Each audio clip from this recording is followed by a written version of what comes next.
Morning, Dog Nation. I'm Brandon Adams. This is DawgNation Daily, the daily podcast for Georgia Bulldogs fans, presented today by Breda Pest Management. Working really hard to give you a lot on today's show. We're always thankful to be able to do that. That means two great guests, Davin Bellamy coming up.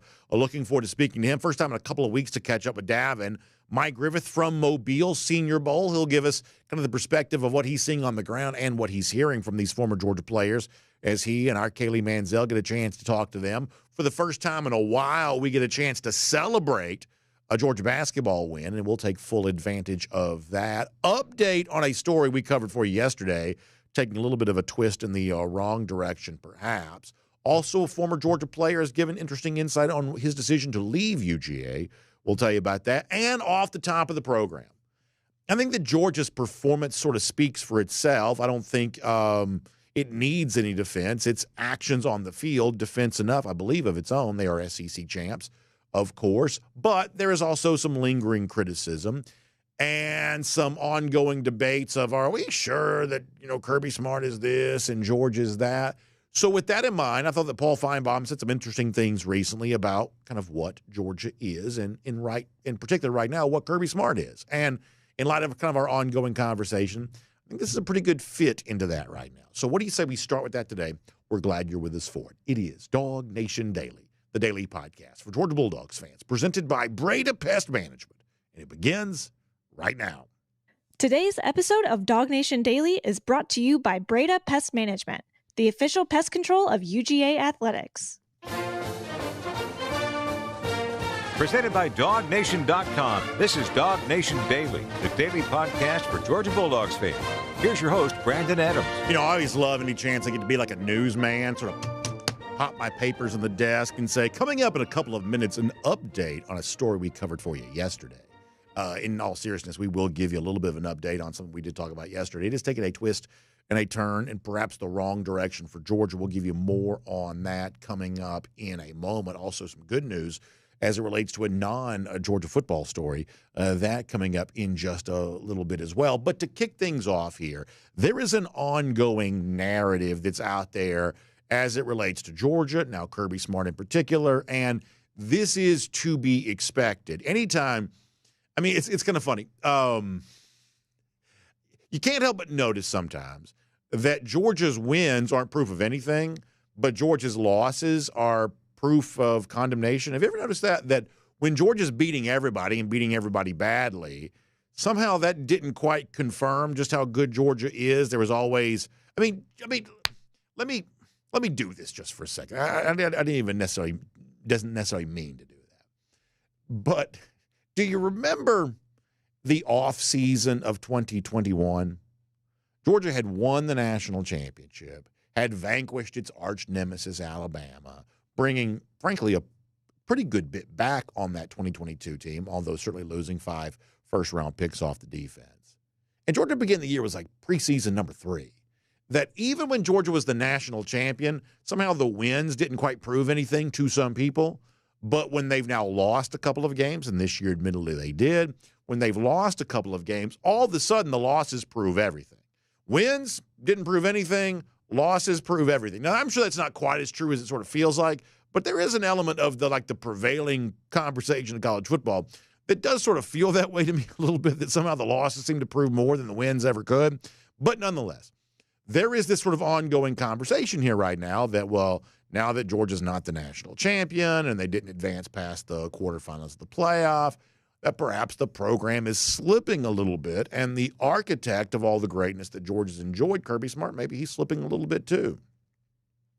In fact, there's even some criticism, and I'm not, picking on Georgia fans here. I'm just acknowledging the elephant in the room, so to speak.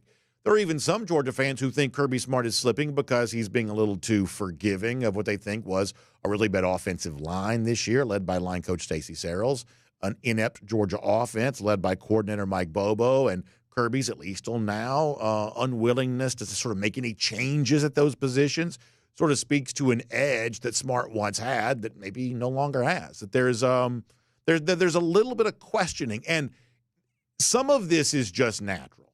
The winner gets to write the history. What is the thing? Marcus Freeman said that, right? It's like, the winners write the history and we hold the pen. Or Now, whatever it was he said, there's an element of that that's true. It's like, hey, when you won the championship, everything about you is great. And when you didn't win the championship, you must have some fatal flaw that prevented that from happening. We probably fall into those conversation traps, and everybody around the sports media and just sports fans, when they kind of get together themselves, we probably all speak about things that way. But the winner, boy, everything about him is perfect. The loser, something about them must be fatally flawed. And there's going to be that investigation of Georgia, which is, what was the fatal flaw this year that prevented this team from being able to kind of be back in the national championship picture. So with that in mind, I thought that Paul Finebaum said something really interesting recently. And, Finebaum's not always my cup of tea like anybody else. We judge him on the merits of what he says. But the subject came up of, Georgia as a program perhaps slipping, Kirby Smart as a coach perhaps slipping, other coaches kind of encroaching on his turf. We would have said this time a year ago that with Nick Saban's retirement, Kirby Smart was unquestionably the top coach in college football. Well, some things have happened this year to perhaps bring more questions in all of that. And some people are asking, are we sure that Kirby Smart's still the best coach in college football? Are we sure that's still the landscape just a few months later? And so with that in mind, I thought that Paul Finebaum, this is from a radio interview that he does each week, Birmingham, Alabama, WJOX, Greg McElroy, Cole Kubelik, the two hosts here. Finebaum with them weekly. Here is Finebaum offering what I think is a fairly interesting defense of Kirby Smart based on the burgeoning criticism that might be out there a little bit. Here is Finebaum on Kirby. Well, I'm not alarmed by Georgia, but I think a year from now, if they don't do anything in the playoffs next year, the questions will start being raised. Did we see was Kirby Smart a comet or not? I mean, right now, I don't think I was asked last Tuesday morning, Greg, as many were, hey, is Ryan Day now the best coach in college football? And I said no. Kirby Smart is still the best coach, and I'm sure some people were just chortling in the state of Ohio. Of course, those same people who were chortling were wanting Ryan Day fired 7 weeks ago. It's the right answer, and it's not about being a prisoner of the Southeast or anything else. It's just he has performed at the highest level over the last 7 or 8 years. So I think he gets the benefit of the doubt. So I think that two things that Finebaum says there are unquestionably true. And I'll start with the most recent and kind of work my way back. Thing number one is this, which is I don't care what we just saw. Ryan Day won a national championship. History didn't begin 3 weeks ago. History didn't begin, in Atlanta against Notre Dame for the national championship. That everything that's happened in college football over the course of the last few years would all go together to kind of add up to equal who the best coach in college football is right now. And Paul Finebaum is 100% right to disregard the sort of prisoner of the moment discussion of all of a sudden now that Ryan Day has won, maybe now he's the best coach in the sport, keeping in mind that he lost twice during the regular season. That I don't dispute Ohio State being the best team, and I don't dispute them being, I guess, the most deserving team this year, the national championship.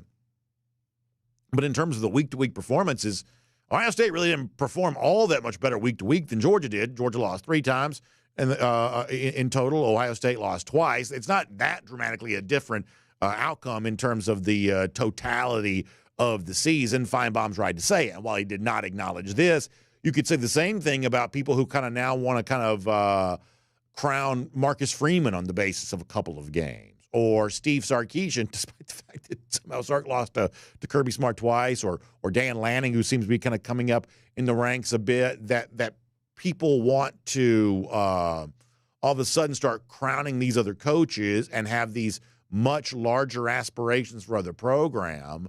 And, as I've told you before, one of the things I try to do is sort of look at the current landscape and say, what might be true in the future that doesn't seem true right now? And as weird as it might sound, the thing that doesn't seem true now, which could very easily be true again very quickly, is that Georgia is undoubtedly the best team in the sport. Kirby Smart is unquestionably the best coach in the sport. Some of that kind of stuff doesn't feel true right now because the last thing we saw is Georgia lose in unimpressive fashion to Notre Dame, but things sometimes have a way of changing quickly. Now, let me give you one more from Finebaum here. Actually, let me make one more point before we do that, because the other thing that Finebaum says is, from the clip you just heard, and this is where I think even the skeptics within DawgNation will probably agree with Finebaum. Those who've been critical because doesn't look like there's much movement against Stacey Searles in the crosshairs for Georgia fans. Doesn't look like right now there's much movement against Mike Bobo in the crosshairs with some Georgia fans. While even some Georgia fans are a little critical of what might lead to some of the Georgia disappointments this year. Preseason number one to begin the season, nowhere near that to conclude. For Georgia fans themselves are a little bit of, kind of become a little skeptical here. Can we all agree what Finebaum says at the beginning of that clip does accurately reflect the landscape around here, which is, let's see where we are a year from now. Let's see where we are. Let's see where this offense is a year from now. Let's see where this offensive line is a year from now. Let's see what Gunnar Stockton's development looks like. Let's see what the end-of-season results look like for Georgia a year from now. Let's evaluate at the end of the 2025 season whether or not the stuff we didn't like from 2024 was a blip on the radar or a continuing trend. And I ask you in a non-rhetorical fashion, given the success that Kirby Smart has enjoyed, hasn't he at least earned that right? I would suggest that he has. Now, Finebaum was not done in talking about Georgia, and from Finebaum's perspective, some of the issues that perhaps Georgia has dealt with can be explained by what we've all kind of noticed, which was a schedule about as tough as anyone's ever played. This is Finebaum on the topic of that and how that impacts the way we thought of both Kirby and Georgia in 2024, once again from WJOX. I think as you look at his schedule next year, it probably is a little more palatable than this year. And I think that's really what got Kirby this year. He played the toughest schedule imaginable for a contender, and then he lost his quarterback. It sound like excuses, but the schedule was a reality of his circumstances. I think the biggest issue was I think people wanted the SEC wanted that Georgia-Alabama game on the calendar, and then everything else just fell with it. That's an interesting observation from Finebaum, and obviously Finebaum's pretty close to those in the league saying, listen, they sort of built the schedule by shoehorning that Georgia-Alabama game into the schedule, and then everything else sort of happened around that. Perhaps that's true. The one word of caution I would offer, though, here is that for Paul to say, boy, incredibly tough schedule in 2024, probably a little bit more, what was the word he used, palatable in 2025, maybe that's the case. I'm honestly not so certain of that. As we've said before, there are serious people predicting improvement for Auburn, improvement for Florida. You still have tough road games. Georgia has handled Tennessee in the past, but Neyland Stadium will be raucous when Georgia goes there. Texas is still on the schedule. We said yesterday, of Georgia's 12 regular season games, there's probably a legitimate storyline to follow in like at least 10 of those 12 games that I'm not quite so sure the schedule is much easier next season. There's a vantage point in which it might be even more difficult. But nonetheless, the overall point holds, which is it seems like Georgia is down right now because it didn't win the national championship. But don't confuse being down with being, as the popular phrase would say, down bad. We don't think Georgia's down bad. We don't think that's the case. We think that Kirby Smart's still the best coach in college football. Georgia will still begin next season among the legitimate contenders for a national championship, no lower than like the top 5 of the preseason. And all the people who are kind of counting Kirby Smart out right now, they may find out they counted way too soon and that Georgia as a program still on much more firm footing than maybe it seems like to some here right now. I think that's pretty good stuff from Paul Finebaum. Now, with that said, let me shift gears and talk about something completely different. DawgNation is live in Mobile this week for the Senior Bowl. Kaylee Manziel is there. We'll talk to her later on this week. Mike Griffith there, too. We'll hear from Mike coming up in just a little bit. One of the guys that they got a chance to speak to yesterday as these former Dogs try to begin their NFL careers is Tyrion Ingram Doggett. For whatever reason, I'm a professional communicator, but Tyrion as a first name has always been hard for me to say. I don't really quite know why that is. You'll hear me call him TID a lot just because Tyrion, for whatever reason, doesn't quite roll off my tongue. Never really has. I think I have just big fat lips, big thick tongue. Perhaps that's the case. But nonetheless, I thought he had a really good year for Georgia this year. A guy that could have come back selfishly. We wish that he would have. But obviously he's got his own ambitions to consider. And with that in mind, you can go to our DawgNation YouTube page, see this for yourself. Thought it was interesting to hear TID yesterday talk a little bit about ultimately after considering a return to Georgia, why the NFL was the right choice for him here right now. This was Tyron Ingram Dawkins from yesterday.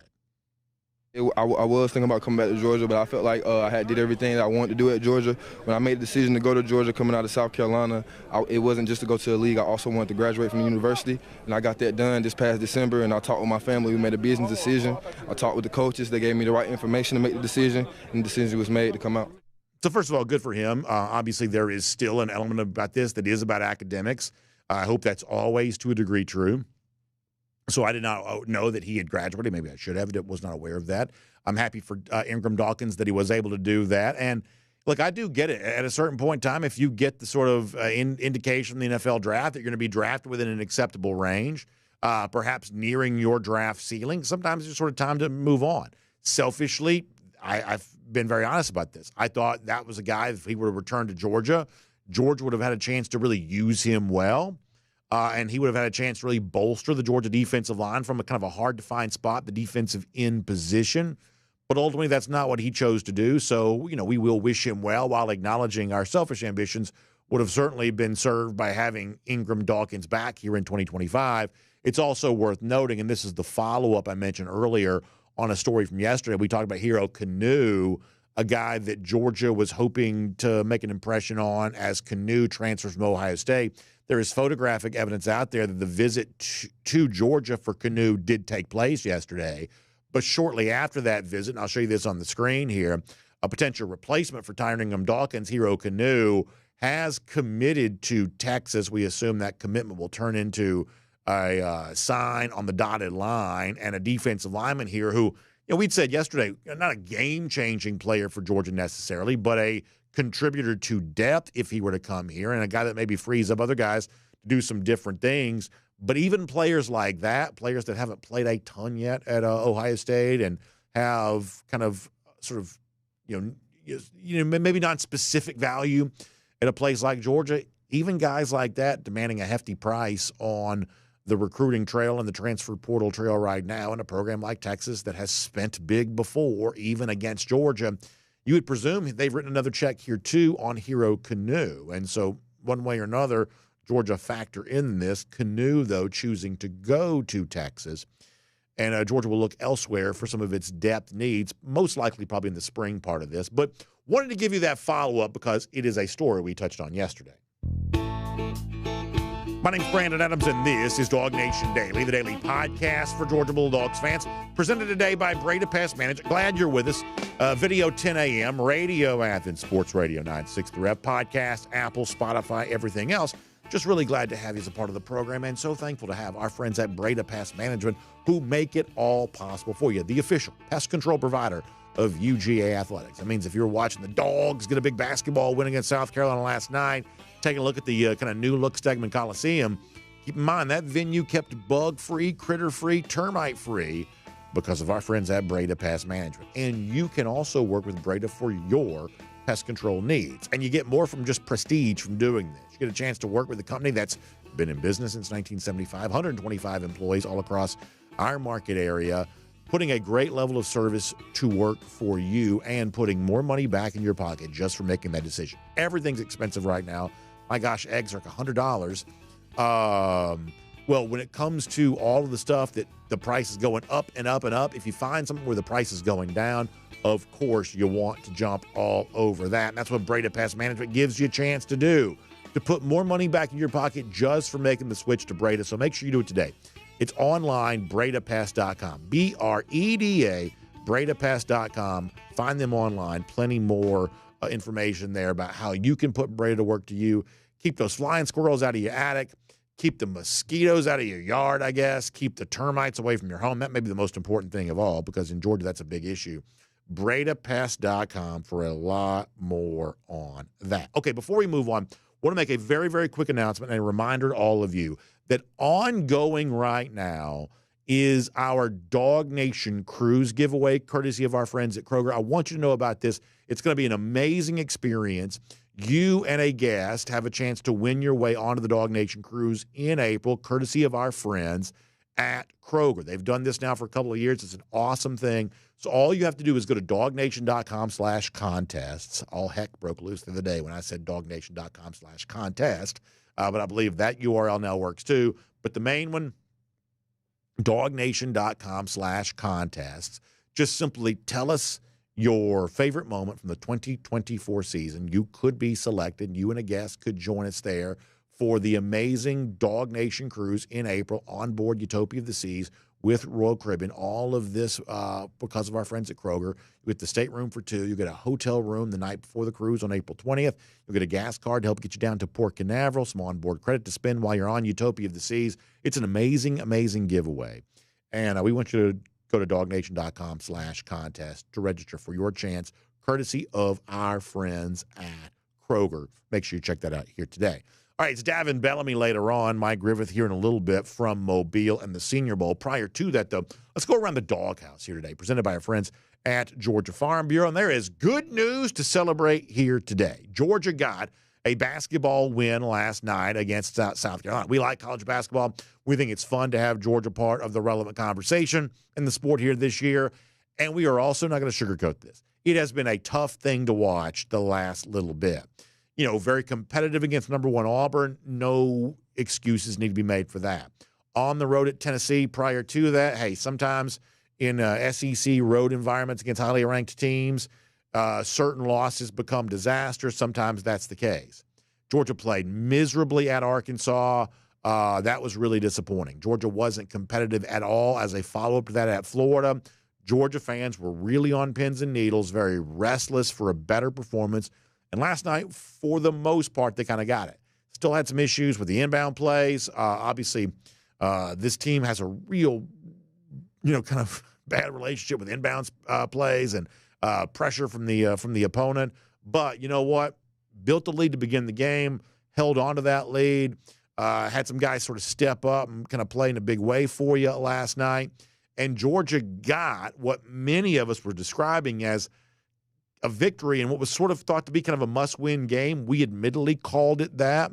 It is interesting to note, though, that after the game, when Mike White was asked directly about some of his own players even calling last night's game against South Carolina must-win, that White, a little bit more measured in his view as head coach, did not want to describe the game that way, even after Georgia had won it. This is what Mike White said.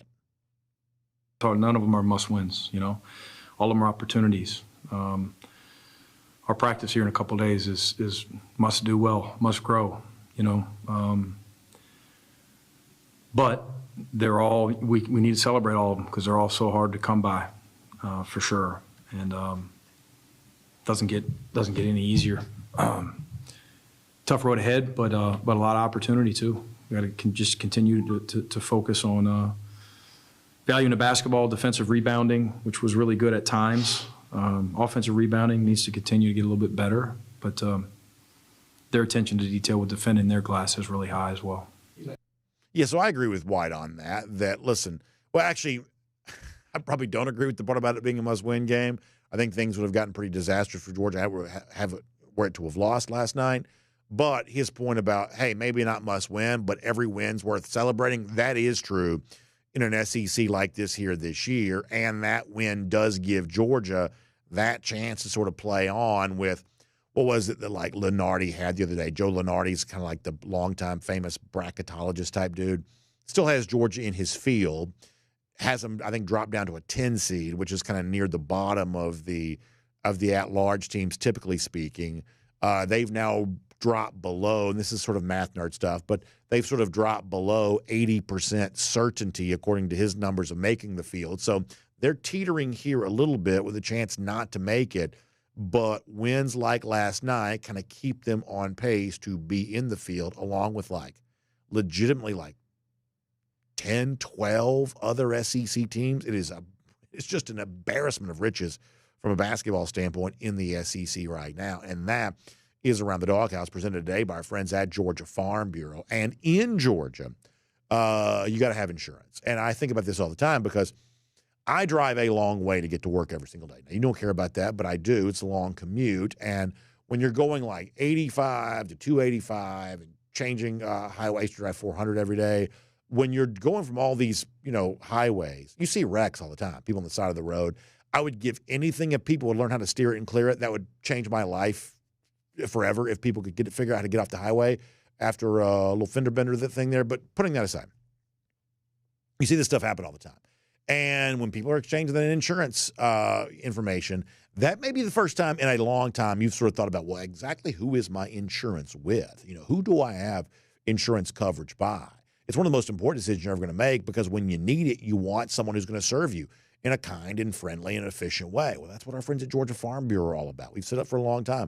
They're always the home team. Why? Because Georgia Farm Bureau is made up of Georgians, people who are living and going to work in communities just like yours, all across the great state of Georgia every single day. They built their reputation by serving our farmers, the folks in our state, the agricultural community that supplies so much of the food for the entire world to eat. Well, the same support they've shown to Georgia farmers, they now want to show to you too. So for your home insurance, your auto insurance, the things you have to have, the things that you maybe don't think about until you really need them, this is where Georgia Farm Bureau can step in and offer a great level of support to you. So give them a call, 877-404-1050. That's 877-404-1050, or online, gfbinsurance.com. Georgia Farm Bureau is always the home team, and it's always great to have them as a part of Around the Doghouse. All right, before we're done, Davin Bellamy, great former Dog, a lot to speak to him about today. Fun to have him back on the show. But for now, from Mobile, side of the Senior Bowl, former Dogs impressing. Let's talk about that and a lot more. Mike Griffith here today on DawgNation Daily, presented by Breda Pest Management. From Athens and across the SEC or wherever the recruiting trail may lead, here's a DawgNation.com insider. Say hello here to Mike Griffith from Mobile, Alabama. Senior Bowl ongoing. You can see a lot of the videos that Mike and Kaylee are doing at the DawgNation YouTube page, and I hope you will check them all out. Mike, I guess let me start with this, because this is where we just were a couple of minutes ago. You had a chance to speak to Tyron Ingram-Dawkins yesterday. That's a guy that, selfishly, as a Georgia fan, would love to have seen him come back here this year. I think he could have had some value to Georgia. Kind of a hard position to fill sometimes, the defensive end spot. I thought that TID played at a pretty high level for Georgia there this year.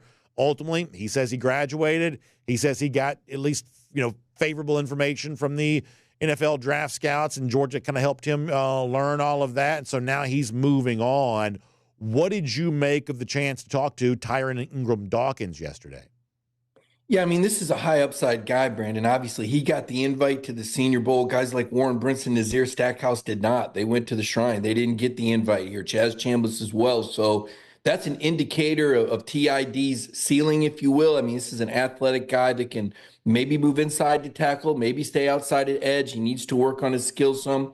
Believe it or not, he played more snaps than any defensive lineman on the Georgia football team last year. So starting to grow into that consistency. And you're right, he was a budding star. But, just talking to some recruiting insiders that you and I are both extremely familiar with, you find out Georgia actually paying incoming freshmen more than they offered TID for another year. So this whole NIL thing is so out of whack, and it's so difficult. It just goes to show how hard it is to get these 5-star defensive linemen when you have to pay them more than you would a guy that could come back and maybe be an All-American next year. But, you're paying for the future and multiple years with an incoming guy. And this whole roster management thing, and you and I, we talked about it this morning on our work call. You see this Ohio State lineman that, up for grabs, and Texas manages to get him instead of Georgia. Is it a money thing? Or is it a thing where Kirby just says, you know what, this guy wasn't going to start. He was a depth piece. Got to keep the budget in balance. Can't have one guy being too crazy over another. It does seem to be very challenging times for Georgia, though, when it comes to the amount of money that Georgia's able to spend to retain players and get guys out of the portal compared to programs like Texas and Ohio State. I think that's fair. That obviously the big story for Ohio State a year ago was keeping its guys that could have gone to the draft and having them, kind of come back.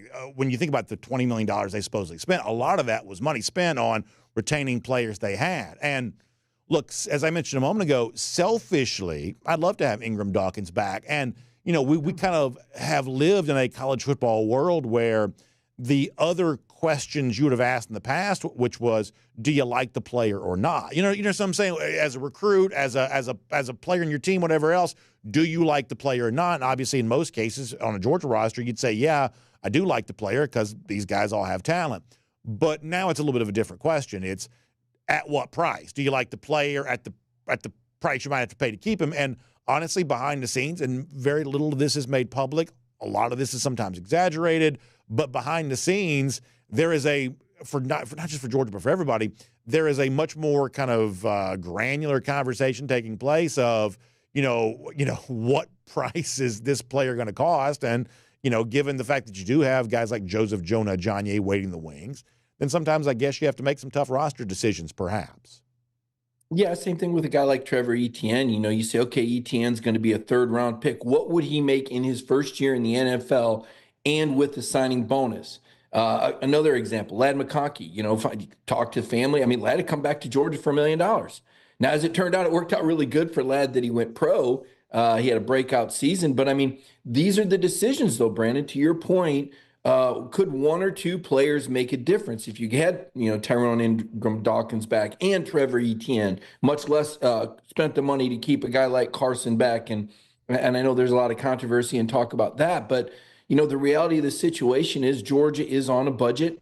I think corporate sponsorship is needed. I think some of these programs that are in major league cities like Columbus and Austin, I know we don't think of them as major league cities, but check out the population. They're bigger than a lot of major league cities, and they do have some professional sports teams. Those cities have a major advantage, and this is where I say Georgia has to get more into Atlanta. I'm not going to go down that wormhole about helping Georgia Tech out by playing them every year or whatever because you're competing with them, but nonetheless, I think Georgia really needs to sink into Atlanta, get more corporate sponsorship to be able to afford to sit at the big boy table when it comes to the free agency market.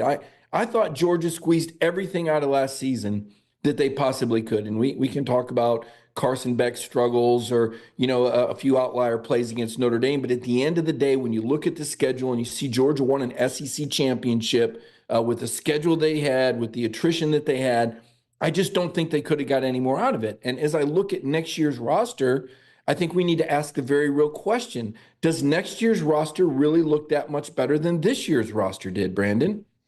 Okay, but I guess my response to that would be, I thought that Ohio State was the best team in America this year, but did you really think that Ohio State's roster was all that much better than Georgia's? I think that Ohio State was a better team than Georgia. I don't have a problem saying that. But did you think the roster was better than Georgia's? Now, there's one player that you would absolutely say that for.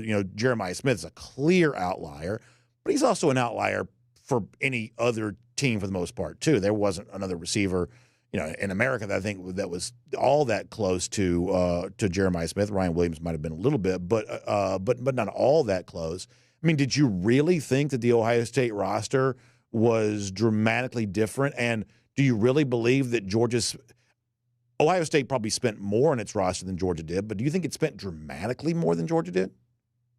Hard to say. I don't know what they paid for Caleb Downs. I know that Ohio State getting Caleb Downs and Georgia not was probably pretty critical in the end game.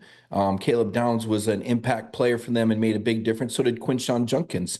And, I think Ohio State had probably two running backs that were better than Trevor Etienne. You mentioned the receivers. It wasn't just him. They have a couple of receivers in Georgia, quite frankly, with the two guys that were suspended was not just not good at receiver. They were subpar. They were very poor at receiver.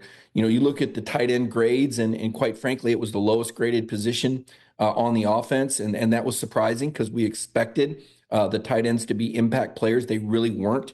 Oscar Delp finished strong. And then the offensive line, Brandon, it looked good on paper, but when we saw it in practice, they were injured all the time. Your left tackle was injured. You had major breakdowns there that probably cost you the Notre Dame game, in my opinion. The sack at the end of the first half, to me, was a game-changing play, and that was a result of your starter being injured, Ernest Green, and Monroe Freeling being pressed into action maybe a little bit early. And then on the right side, I don't know that Xavier Truss ever really developed into the guy that you hoped he would be. Your interior offensive line was the best in the country on paper, but we had to watch Tate Ratledge miss 4 games with injury. Jared Wilson missed time with injury. Dylan Fairchild played through injury. So the fact that you make a good argument that the Ohio State roster was on par with Georgia, I would agree with that, but the Ohio State schedule wasn't They didn't have to play the Georgia schedule. So if you're going to play in the SEC and play games where the 0-8 team in the league can play you within 10 points and throw for 300 yards on you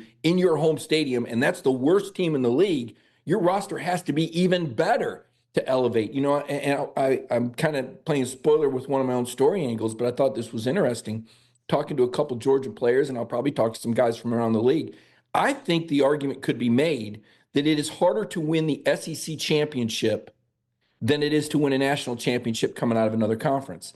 And hear me out, because number one, you have to get to the SEC championship game by playing a very difficult schedule in a very deep league, and then you have to win it. Whereas in the Big Ten, if you're Ohio State, Brandon, you can lose 2 of your 3 biggest games, finish in 4th place, and then win 3 playoff games and be a national champion. So I think that's interesting to weigh. I know we talk about college baseball like that, saying it's harder to win the SEC baseball tournament than the World Series. I'm sure some Olympic fans would say harder to make the U.S. swim team than it is to win a gold medal at the Olympics.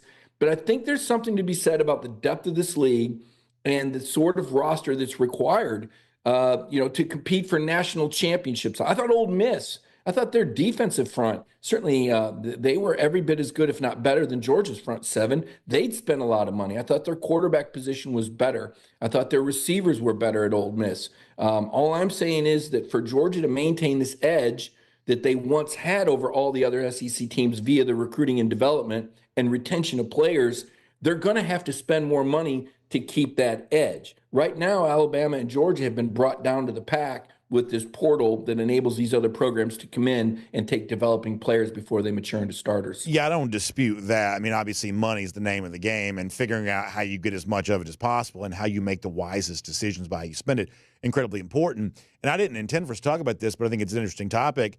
The thing that concerns me a little bit in looking at Ohio State this year, and we sort of kicked this around a little bit over the course of the last couple of weeks, and I'll admit that some of this might just be the sort of survivor bias of everything looks great when you win. But the thing that I almost kind of wonder, just based on reading a lot of stories coming out of Columbus and kind of some of the stuff that's there, Ohio State may have spent a little bit more on its roster than Georgia. It may have had a little bit of extra value at a couple of key positions than maybe what Georgia had. Certainly Caleb Downs, a little bit of a difference maker. I don't dispute that. But I get the impression that Ohio State may have had better team chemistry than Georgia. And I think that team chemistry was a major part of why Georgia won in 2021 and 2022. The players that were part of that, they themselves have said that plenty. And some of this is just intuition. And frankly, my intuitions are often wrong. And so this can just be disregarded as of some idiot in a studio that doesn't know what he's talking about. That's fine with me. But the intuition I have is just reading from what, kind of is coming out of Columbus. That team seemed to enjoy playing with each other. And for whatever reason, for 16 games, the money that was present in that locker room didn't seem to change the vibe with that team very much. And I find that to be a little bit interesting about Ohio State. There was a lot of money in the pockets of a lot of players, but they still seem to be able to cultivate a team vibe around all of that.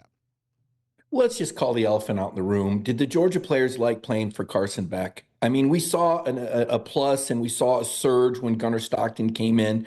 Was there some resentment towards Carson Beck? Did Carson Beck have the necessary charisma? Did he connect like a quarterback needed to connect? That's the question we all asked. Yeah. We all saw the camera angles. We all saw what happened when Carson Beck started to run the ball and look like he took ownership against Tennessee.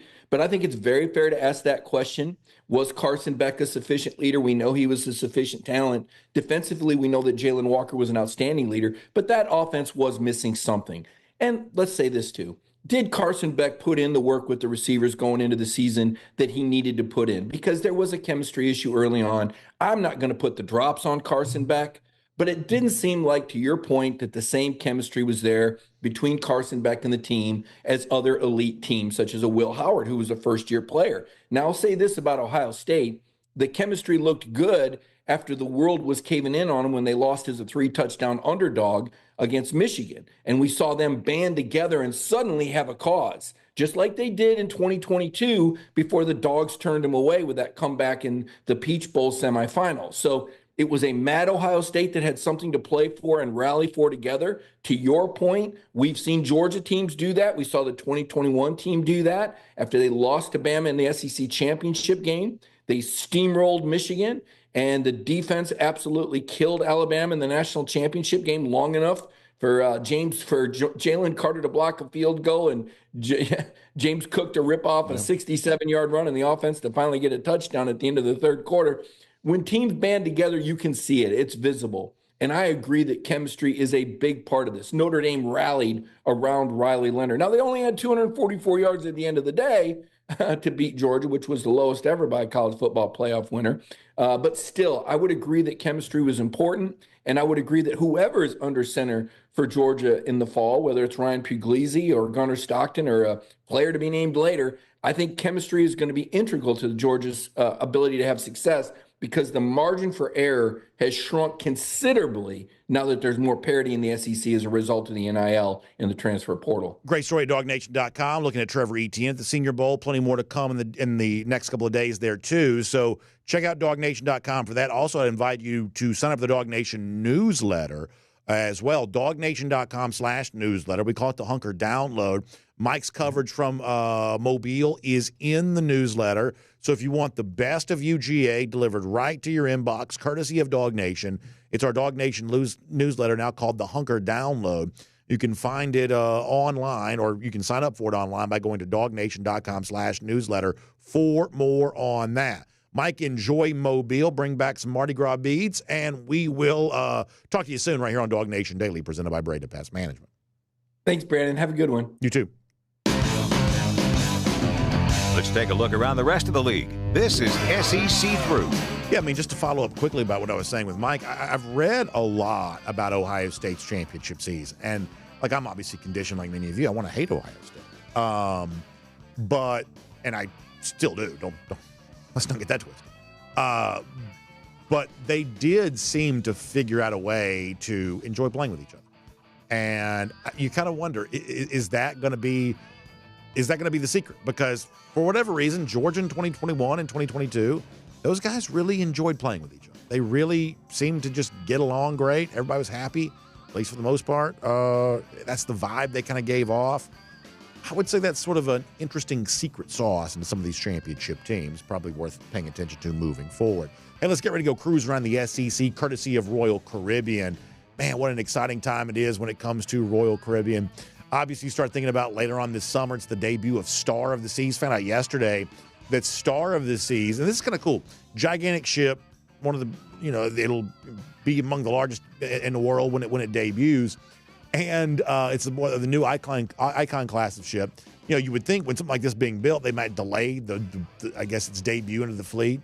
Instead, Royal Caribbean has made an announcement they're actually moving it up, that it's going to sail even a little sooner than some folks expected. I would love to be on Star of the Seas and come back to be able to tell all of you about how great it is. A lot of folks are going to get a chance to do that this summer. Jessica Slater is a great travel agent.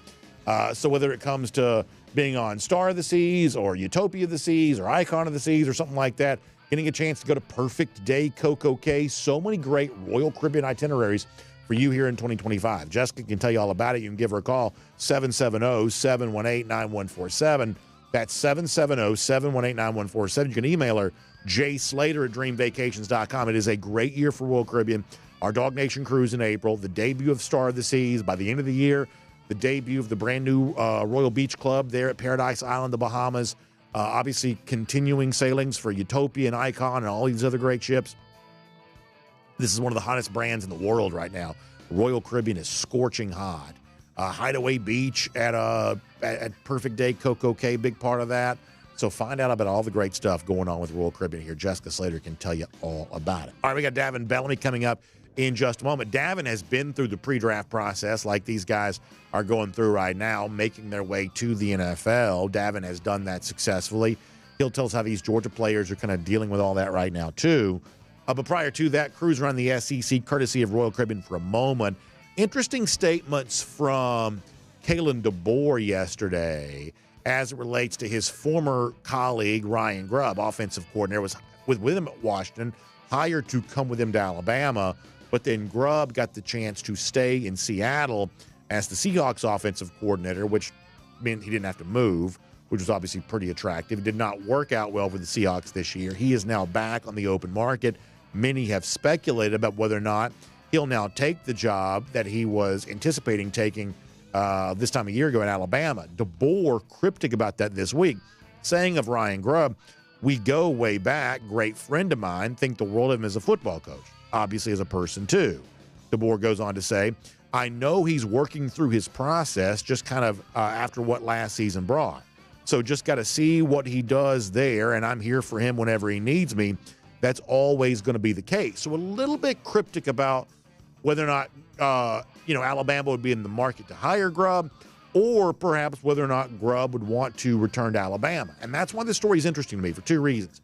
Reason number one, we talked about yesterday, that the CBS writer gave Kalen DeBoer a C- for his first year in Tuscaloosa. I think that is a tough but fair grade for a program that was expected to compete for a national championship that didn't even make the playoff. And given that, so far below expectations in year one, Kalen DeBoer's got a lot of pressure in year two. We talked about Kirby Smart a little earlier. You can make up some narrative where Smart's got something to prove, but Smart's got a trophy case. DeBoer really does not, especially at the job where he's currently employed.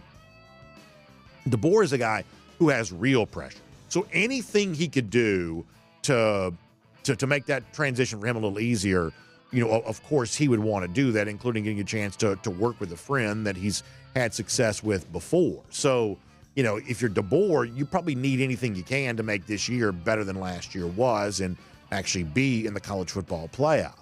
But here's the other part of this that's interesting. Undeniably, we're seeing a brain drain from college football right now.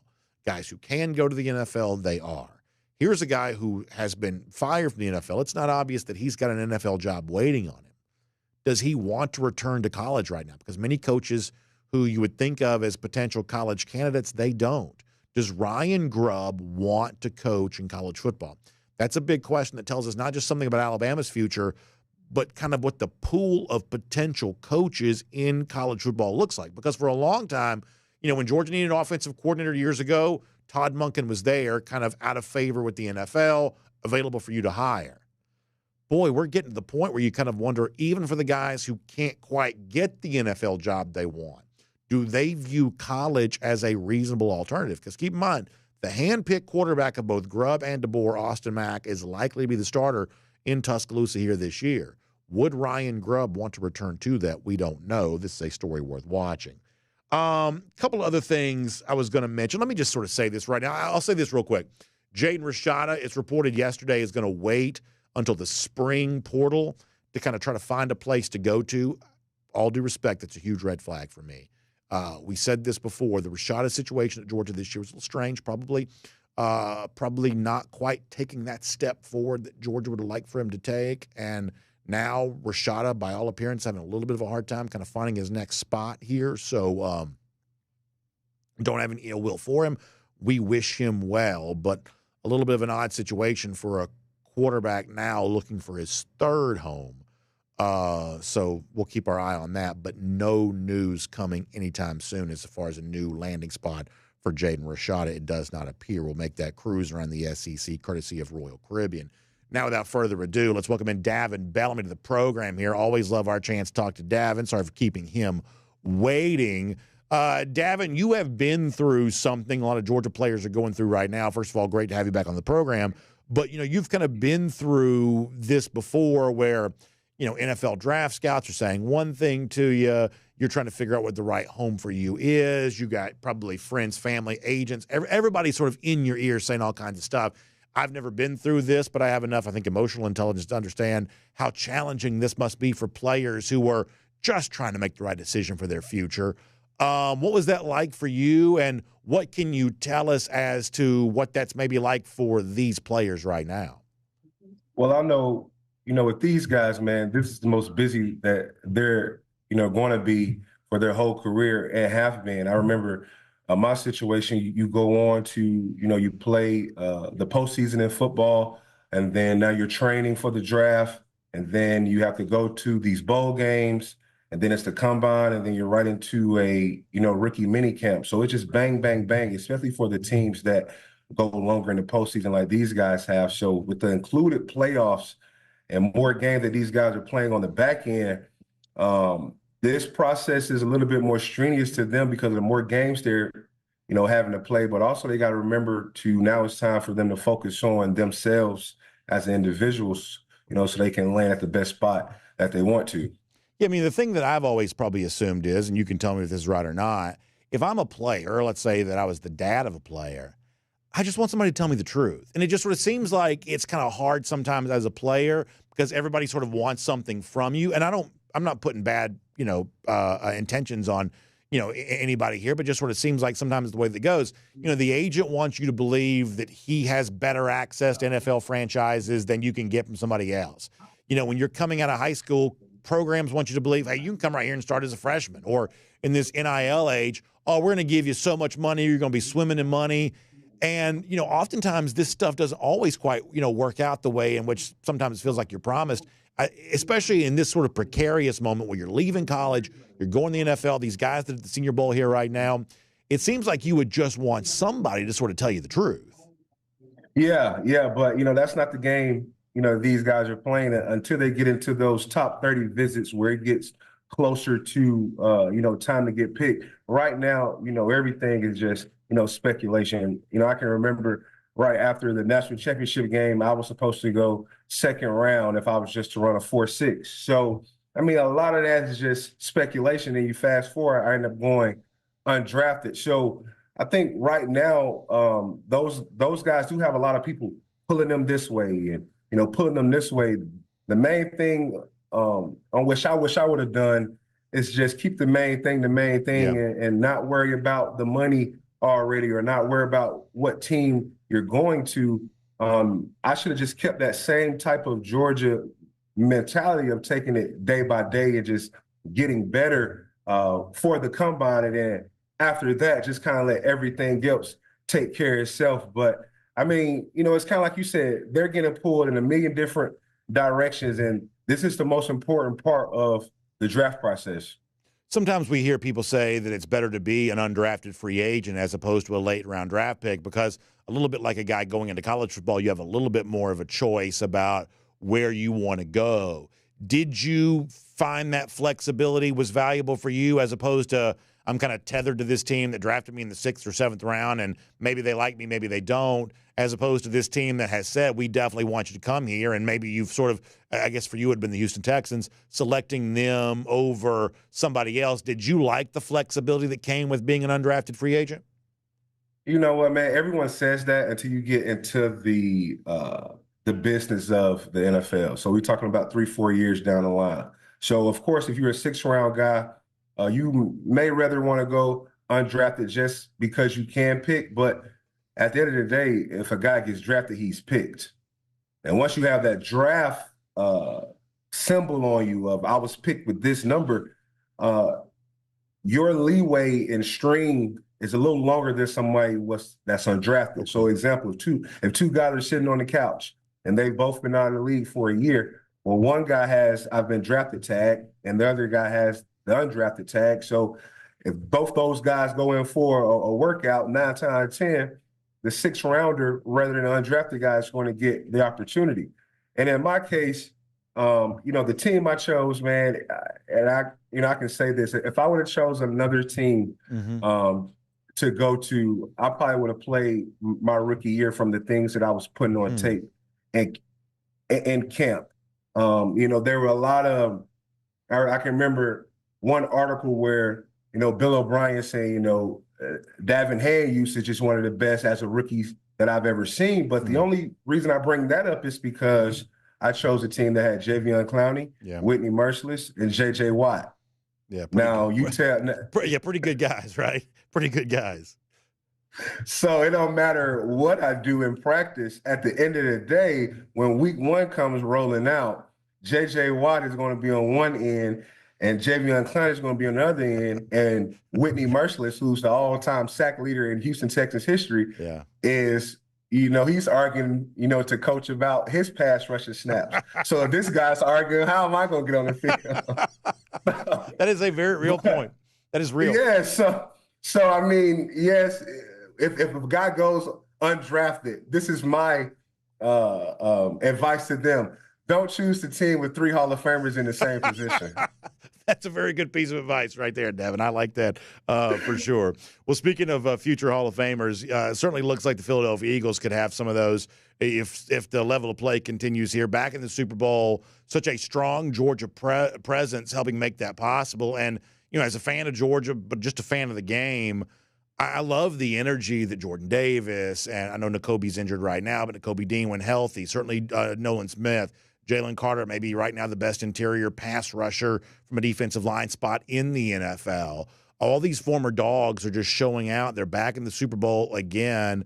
Howie Roseman, the Eagles GM, has touted them, and that's paying off for him. How much fun is that for you to see? Because I think you appreciate the technique and all of that probably more so than I ever could. But how much do you love seeing the success these guys are having, really being, among the main reasons, of course, Saquon Barkley having a great year, but among the main reasons why the Eagles are kind of back in the Super Bowl again? I love it. And it's not rocket science. If you're building a team, it's not rocket science. You get guys who love football, and you get guys who have played in big games, and, you get good players. And all the Georgia players that are now, with the Eagles, it's so many to name. Well, they balled. Nolan Smith is having an amazing postseason. So, and he's a young guy. So you look at it like, it's the moment too big for these guys? No. Well, why?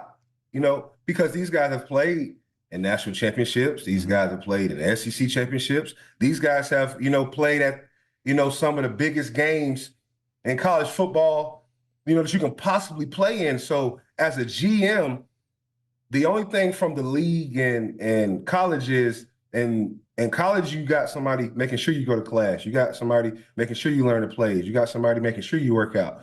And the league is a little different. It's a 9 to 5. You get there in the morning and you're gone by 3:45. And whatever you do between 3:45 and that next morning, that's between you and God. Just do not let it interfere with the locker room. Yeah. And that's how the NFL is.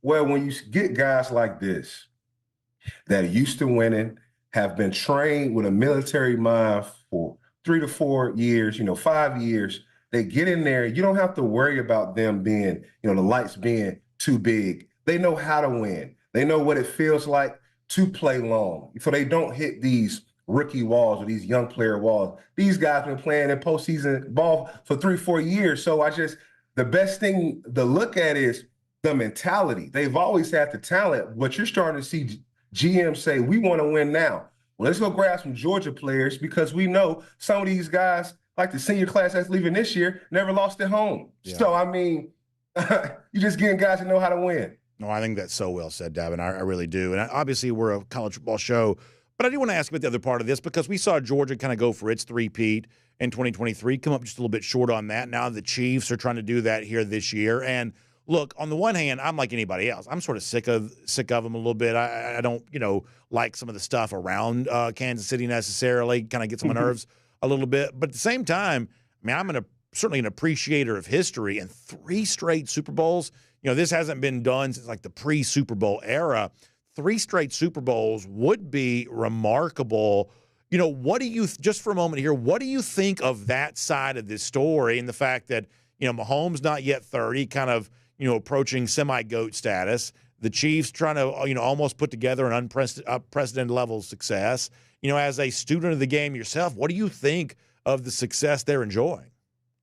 You just got to respect the greatness, man. It's like when LeBron James is on TV and my girlfriend, want to watch, something else. And I always tell her, you're not going to be able to see this forever. That's right. You got to watch this Laker game, because in 2 years, he may not be on there. So you got to respect the greatness, man. You got a quarterback going for a three-peat. He's not even 30 years old. And every time he's been a starter, man, he's played to either the final week in the NFL season or the week before, man. And I think it just attests to the greatness of it. I'm a big Tom Brady guy, because I love winners. But, when you watch Patrick Mahomes and I heard a crazy stat that, he's 7-0 in go-ahead drives, and that's either to tie it up or go for the win in the playoffs, and he's 7-0. Wow.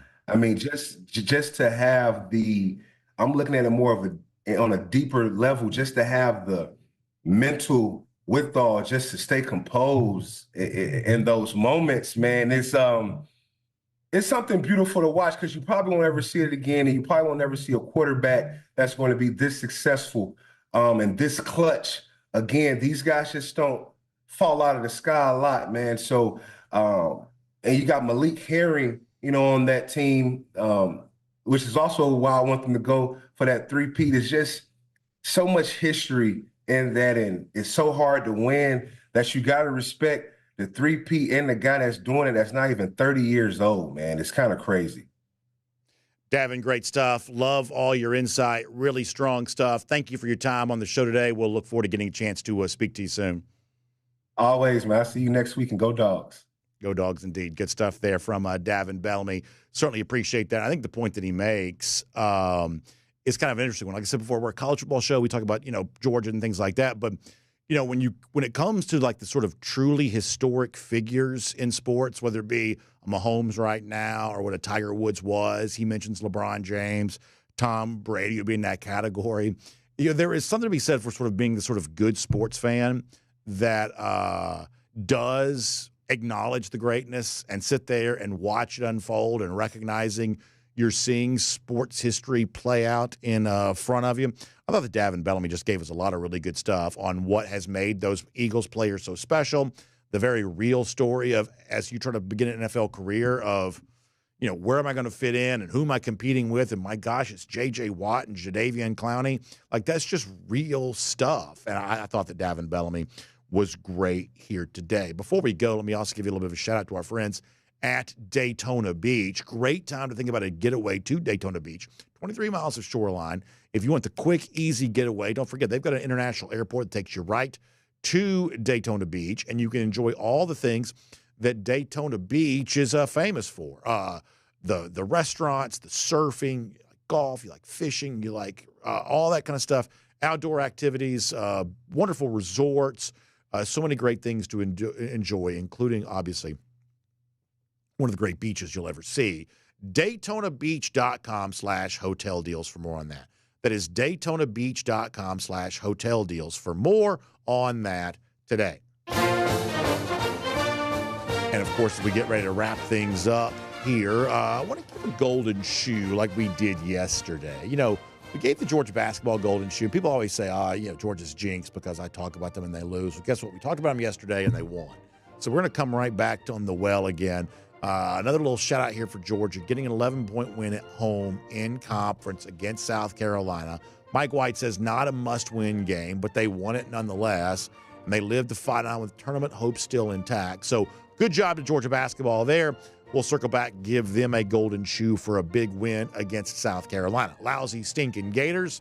Obviously, a like here, 1,544 days. That's how long it's been since Florida has beaten Georgia. That's a number we like to watch go up and up and up. In fact, by the time we get to next year's game, going to be as high as it's been in an awful long time here in this rivalry. Something we are incredibly proud of. $1 Million Eddie loves it. I love it. We love all of you, too. We're glad you're here. See you back here tomorrow. DawgNation Daily, presented by Breda Pest Management.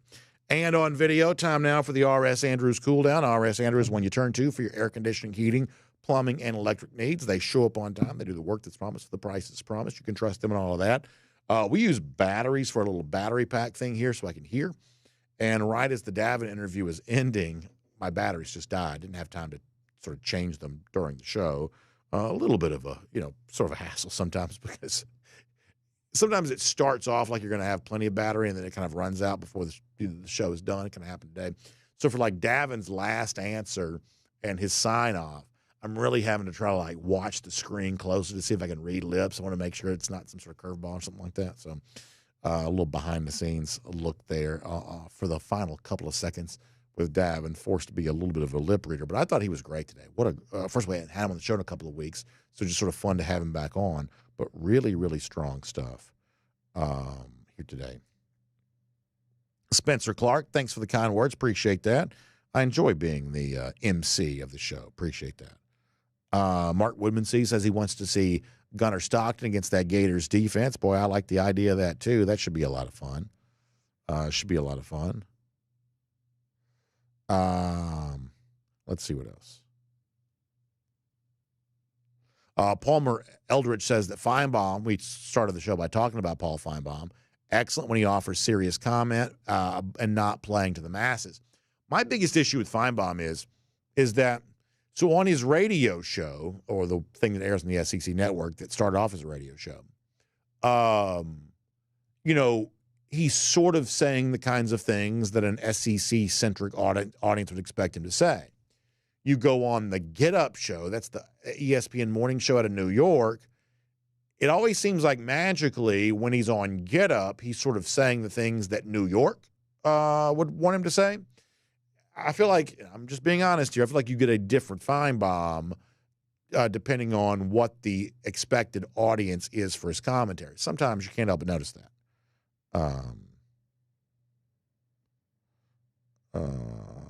Let's see what else. John Hendricks says, I got nothing but respect for KC, but I'm all in for our Philly Dogs. Yeah, me too. This is as much of a, like my wife will, say that sometimes we're just watching sports, or she sees me watching sports. She may ask me, like, who you rooting for? And I always say I don't really care. Because in most sporting situations, unless it's like Georgia or the Braves, I really don't care who wins most games. And always, she's like, how can you watch a game and not care who wins? Sometimes you just want to see a good game. But in the case of Philly and Kansas City, this is about as close as I'm ever going to get to having an honest-to-goodness rooting interest from pillar to post, cheering for the Eagles to win. I really like that story. I really, really enjoy it. Really enjoy it. Bulldog Big E checking in with Fire Bobo. Let's see what else.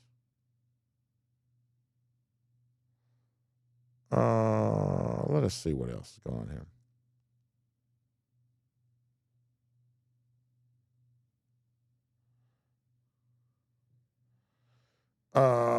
Let us see what else. Henry Dion says the truth is that the 2021-2022 versions of Georgia were dominant in a way that no team has been since. I totally agree with that. He says even those teams had a loss, another game against Ohio State that was very evenly matched. Yeah, I mean, look, even Georgia's most, as you said, dominant season 2022, Ohio State still gave them a run for their money. The truth is, that's a really good Ohio State team. C.J. Stroud's one of the best young quarterbacks in football. They had great receivers then like they do now. I mean, that was still a hard team to beat. So even that's why when you win, when you have championships, you got to appreciate it, man, because even the like nothing that occurs is ever preordained. It's all a struggle. It's all hard. And, as I mentioned, we run the risk of doing this with Ohio State now, kind of a survivor bias thing where we act like because they did win it, they were always destined to win it. But we also know that in November, as it was turning to December, people weren't thinking that about Ohio State. That is not what was thought to be true. So the same thing's the case for Georgia. Look, I mean, I can promise you, we did shows from Miami leading up to Georgia's win against Michigan where I was the only one who was talking about Georgia winning that game. People had really turned on Georgia after having lost to Alabama. That's just the way that it goes. That's why we got to try to be careful here. You got to try to be careful to not assume that the most recent thing you saw happen is when college football history began, because often times that's not the case.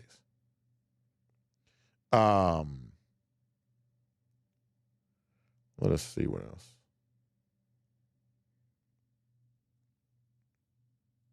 Lance D brings up a good point. He says Georgia beat the media favorite Texas twice, and since then the media has just sort of heaped more praise on to Texas, whether it be the end-of-season ranking, the early chatter for 2025. Like, you have to wonder, like, how many times would Georgia have to beat Texas before somebody might say, outside the bubble of DawgNation, I think there's a chance Georgia might be better than Texas. I find that to be interesting. Stick D says, do you believe that Georgia will go after proven talent a la Ohio State in the next portal window, and why? Well, the biggest issue with that is if the last couple of years have been our guide, and I assume this kind of will be true, there's not going to be a ton of proven talent in the portal this spring. There's just not. That you are seeing more guys stay put. And this is true for Georgia, too. Like, Georgia lost some guys. But Georgia, you would be led to believe, paid a bunch of players to stay because most of the players did stay. They didn't have this mass exodus in the portal necessarily. So we do have a brief window coming up this spring. I'm assuming, and maybe I'll be wrong, but the last couple of years this has been the case, there will not be a game-changing player in the portal this spring. Just probably won't be. That's not really been what it is. Now, will Georgia find something to help itself? A little bit of a roster boost? Maybe so. You have a good chance of that. But probably not the sort of game-changing player. That probably won't be the case. Georgia on Tap on the subject says there won't be another Todd Monken walking through the door. I mean, it's kind of true. Like, who knows what Ryan Grubb wants to do? Who knows what he will do? Maybe he's working in Alabama tomorrow. But if he's not, that's a pretty big tell for me. Like, these offensive coaches, I mean, look at the NFL right now. And if you're a Falcons fan, you'll think this is funny. But Joe Brady, the Buffalo OC, wouldn't even interview for the Saints head coaching job. And now I guess we're led to believe that Cliff Kingsbury has declined the chance to interview too. Like, these offensive-minded coaches are getting way more selective. And you see a New Orleans franchise that might be a mess, uncertain at quarterback. They don't want to go there. I do think you have to wonder, like, when Georgia hired Todd Monken part of the 2020 season, could you even do that anymore? Would a guy like Monken now want to do that again? I do think you have to wonder about that. It's getting harder to hire NFL coaches. Getting harder to hire them.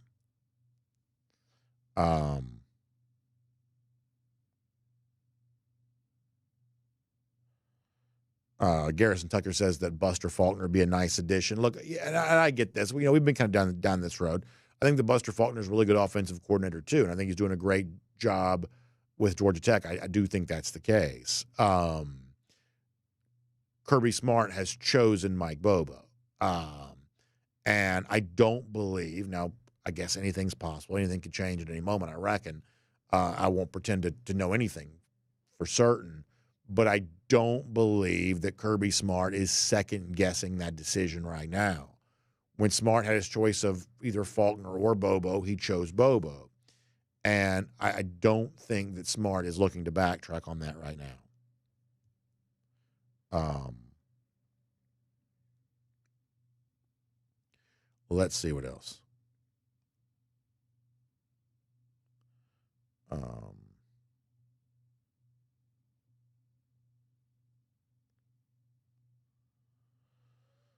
Let us see what else is going on. UJ Marine says that Saturday baseball tickets when Georgia plays in Austin are $160 each. I mean, look, these baseball venues in the SEC are getting, those tickets are getting pretty hot. The days of getting to these college baseball games for a couple of dollars is definitely going away.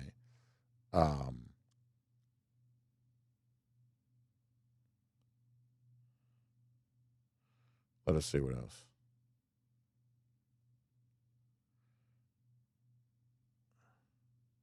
Garrison Tucker asked an interesting question about who we could model Talon Taylor's game off of. I don't know that I have a good comp for that because I don't know that I'm always great at doing player comps. I just don't know that I'm good at that necessarily. Taylor's not the biggest dude in the world, but a lot of really successful NFL wide receivers aren't all that big necessarily either. I know a lot of people that really like Talon Taylor a lot. I had a chance to kind of rub elbows a little bit with some of his family in New Orleans prior to the Sugar Bowl. Man, they're so excited about being at Georgia. Great people.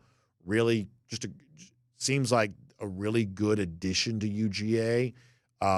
Seems like Talon was really enjoying his early days at Georgia because they were putting him through the ringer. They were going through practice, but they were also having to do like workouts in New Orleans. It's like, in the midst of the team getting ready for the Sugar Bowl, these incoming freshmen who had traveled were basically like doing their own version of like winter workouts in New Orleans, right? Finding some gym somewhere to be at, something like that. So it seems like they're really, enjoying themselves and getting acclimated to Georgia. I do expect Taylor to play this year. I do expect him to be a factor in the offense. I do. Randy Hall mentioning a figure being thrown out there for Hero Kanu at Texas. I'd believe anything. I mean, I sort of would believe anything and don't believe anything. I'm going to use bad grammar. I would believe anything. I don't believe nothing, though. I mean, there are simultaneously, grotesque exaggerations, but there's also enough substance to some of this that, I mean, some of the figures I've heard thrown around for players who are not game-changing players, is just astronomical. Now some of that comes from a place like Texas where they do have a lot of money to spend, but not all of it. Some of the figures that not the thought to be richest programs are spending. Some of that's crazy. And you kind of wonder if it's sustainable. You throw around the word bubble in other economies. You sort of wonder if there's a bubble in this economy. You sort of wonder that.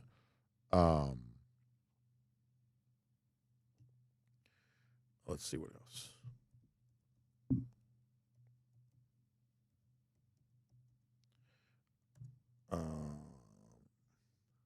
On Facebook for a minute. Then I'm going to bounce out of here.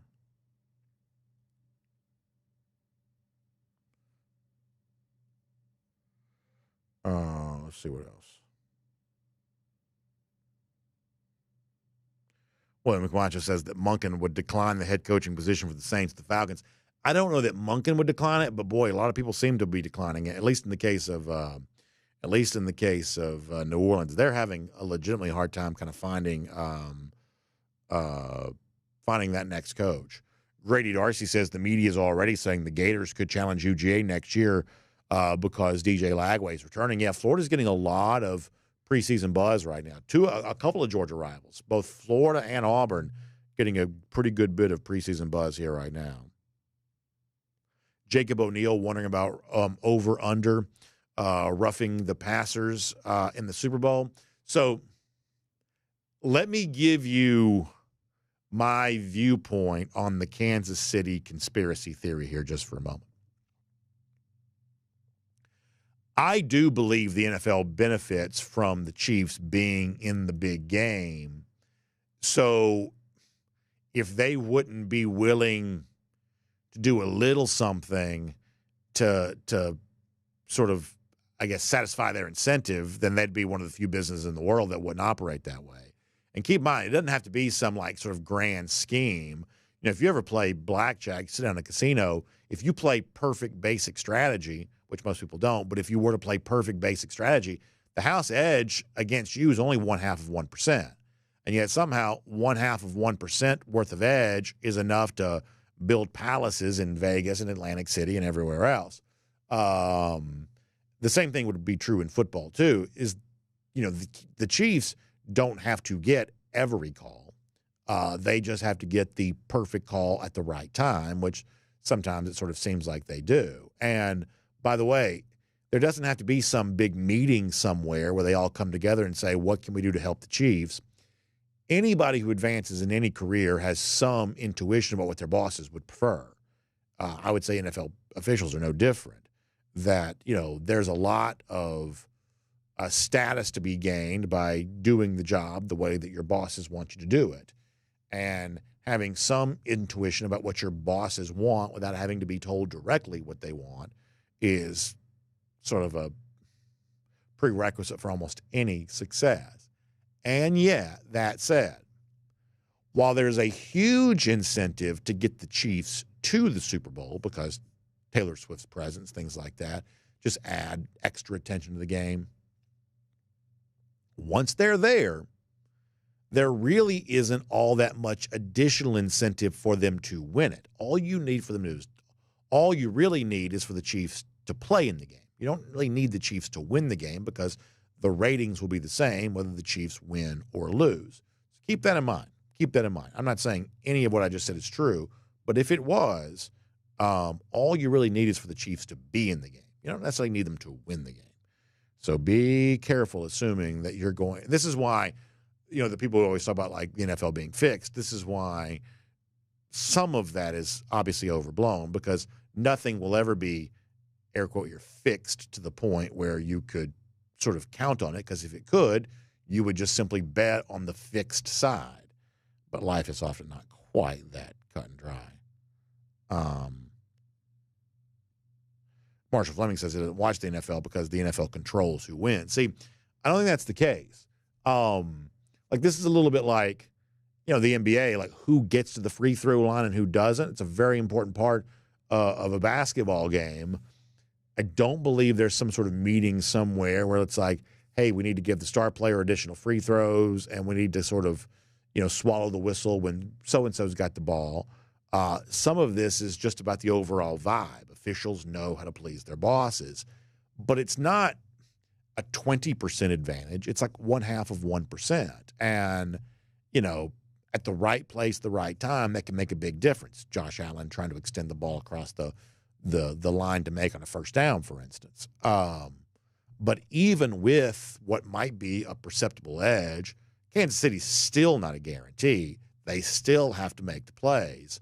They still have to thrive. And honestly, to their credit, they do. I mean, look at some of the things that Pat Mahomes does in the playoffs. Runs far more often in the playoffs than he does the regular season. You know, we talked about the Steve Spagnuolo, you know, blitz pressure a little earlier this week. You know, Kansas City still makes the plays, but do I believe they have a slight house edge behind them? Yeah, perhaps I do. Although that might not necessarily be present at the Super Bowl because there's not as much incentive for them to win that game as there is for them to be in the game. All right, final comments. Let me go back to DawgNation here for a moment.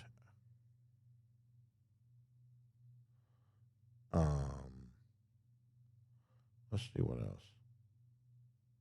Richard D says, I wonder about Stacey Searles, also the loss of Del McGee and the loss of the run blocking coach design scheme. Yeah, I don't know. I don't quite yet know what impact that Josh Crawford is going to make on this Georgia coaching staff. I think that he's still pretty young. His time here at Georgia is pretty new. I don't think we can make any definitive statements about that. The one definitive statement that I'm more than happy to make about the Georgia offensive line is it has to be way better. It has to be way better. And in some of the ongoing chatter between like certain media types and certain fan types, like the one thing I think that everybody probably agrees on is that the results need to be better, which is, you know, I would say that the success that Georgia has enjoyed gives it some insulation from having to make knee-jerk coaching change reactions this year. If Kirby Smart doesn't want to do that, I would say because of the success that Georgia's enjoyed, he's well within his rights not to have to do that. If we're having the same conversation going into 2026, then some of the insulation against that criticism has just simply worn away. I think that's probably true. All right, let me hit up YouTube one more time. I got knocked out of my YouTube. Let me get back in here. We'll get a couple comments there, and we'll get ready to move on after that. On YouTube,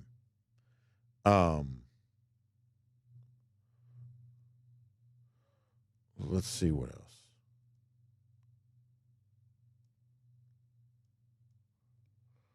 else. Foster Moss says the offensive line for Georgia may play better this year because they won't have the tag of best offensive line in college football hanging over the head. Maybe that's the case, and maybe they'll have a chance to play with a chip on their shoulder, kind of proving some of the critics wrong. Maybe that's the case too. Also, some new blood. Sometimes you have, you know, fresh new energy from that. I would say all of that is possible.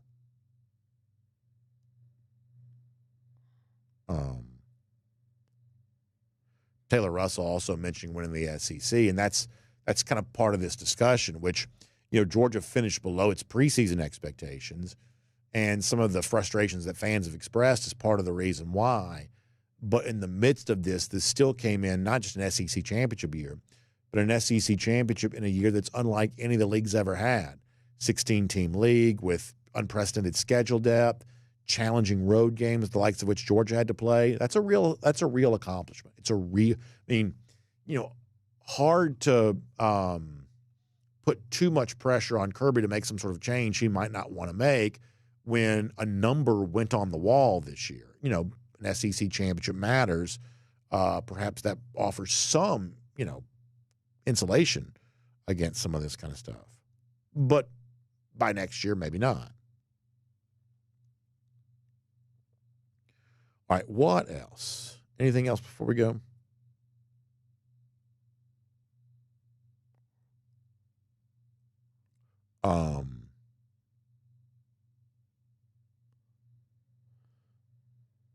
Spencer Clark says winning the SEC is huge. It's major. We have bragging rights this offseason. Go Dogs. Yeah. And you should take that bragging right out for a spin. You really should. You should be proud of that. And I mean, you can go back and watch our post-game show from the SEC championship. We're about as happy after that game as we've been for almost anything. It was a real fun, significant accomplishment. Now, there are other things that Georgia also aspires to do, and having a conversation about why they didn't do those things this year and what they need to do to be better next year, that's all real. And I think that's a worthwhile discussion. But at the same time, taking some time to appreciate what was done. Let me give you one final thing here. Mike D says, how about a shout-out to my high school soccer coach, Bobby Brockman, I believe I'm pronouncing that correctly, finally retiring after his upcoming season. Georgia's all-time winningest coach, 20-plus years teaching as well. I believe is it Glenn Academy? Is that where that is? Mike, what an incredible thing. And I tell you, nobody loves the role that coaches play more than I do. I see my own kids impacted by their coaches. And I've been a fan of high school athletics for a long time. When people stick around and make such a huge contribution to their local school, man, that is an invaluable thing. So to Coach Brockman, congratulations. Enjoy that retirement, and I hope you get a chance to go out in style. So that is awesome to be able to see. Really good stuff. Mike D, I'm glad you told us about all of that. Okay, y'all check out RS Andrews online, rsandrews.com, for your air conditioning, heating, plumbing, and electric needs. They show up on time. They do the work that's promised, the price that's promised. You can trust them on that, including plumbing emergencies. The RS stands for rapid service. They can get to you right away to help you with any of your plumbing issues. So check them out for that. We'll see you back here tomorrow. DawgNation Daily, presented by Breda Pest Management. We'll look forward to talking to you then.